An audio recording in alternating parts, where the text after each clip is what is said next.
Pemirsa Lampung TV, ratusan warga Gunung Sari, Enggal, Bandar Lampung menjadi korban kredit fiktif oknum agen bank BUMN. Emak-emak ini menggeruduk kantor Kejari Bandar Lampung untuk mencari keadilan, Kamis 18 Juli 2024. Friska Oktavidianiar bersama 132 warga, Kelurahan Gunung Sari menyerahkan dokumen KTP dan kartu keluarga kepada oknum mengaku agen bank BUMN pada 2023. Dokumen itu dipinjam untuk persyaratan pengajuan kredit bank. Friska bersama para tetangga tidak keberatan karena diiming-imingi imbalan uang saat kredit cair.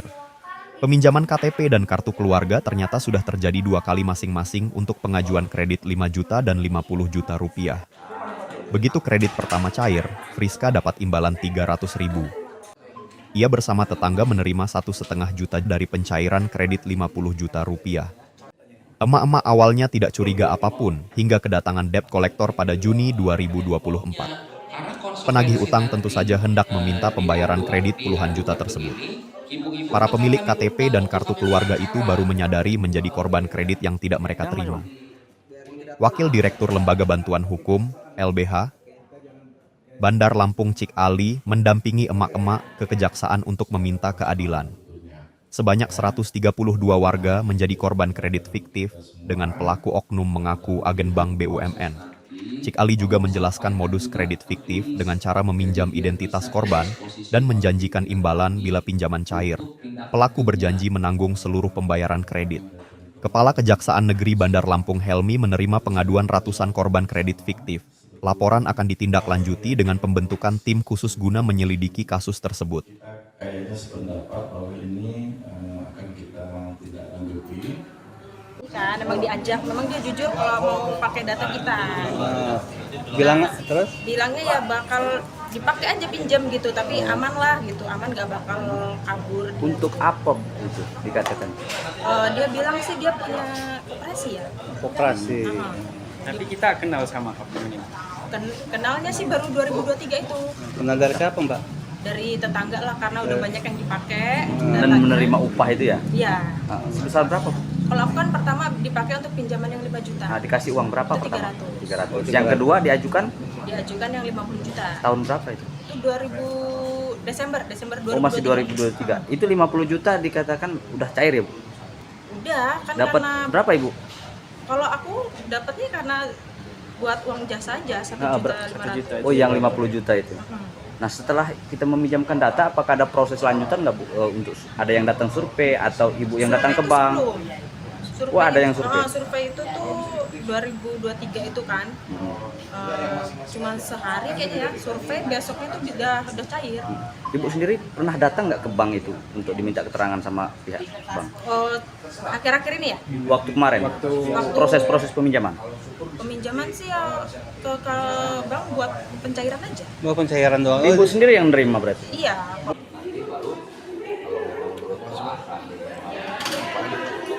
Jadi hari ini kami dari LBH Bandar Lampung ya, mendampingi korban-korban kredit fiktif ya, ibu-ibu ya, dari Kelurahan Gunung Sari untuk mengadukan permasalahan ini dan menyerahkan proses ini kepada Kejaksaan Negeri agar segera ditindaklanjuti oleh Kejaksaan Negeri.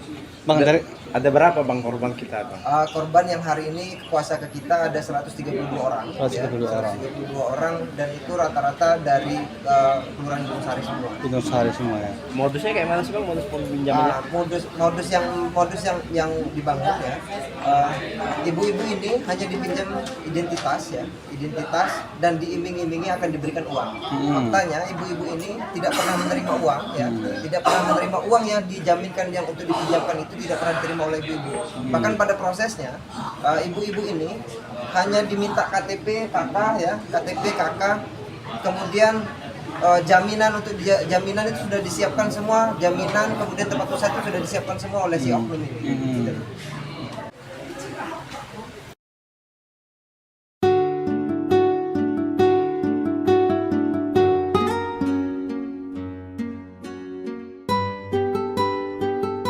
Mengetahui titik syarat itu tidak gampang, karena salah satu untuk mengetahui bahwa titik syarat itu bukan hanya dari belajar aja, itu harus ada dari keturunan. Kalau tidak ada keturunan, itu tidak akan bisa semaksimal itu. Banyak sekarang orang yang belajar hanya dari sana, belajar supaya dapat penghargaan atau dapat ilmu-ilmu, tapi itu belum tentu bisa bermanfaat. Yang jelas kita harus ada dari keturunan dulu, bahwa keturunan itu akan menunjukkan bahwa jati diri si pengobat atau si terapis itu bagus. Allah lah maha segalanya. Insya Allah dengan terapi dan dengan ramuan dan racian herbal yang saya berikan akan memberikan efek dan menyembuhkan yang diderita pasien.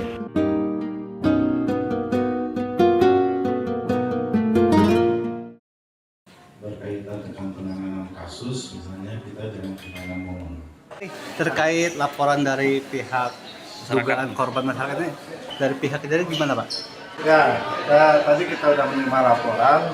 Selanjutnya kita, karena ini kan laporannya kan kita cek kebenarannya.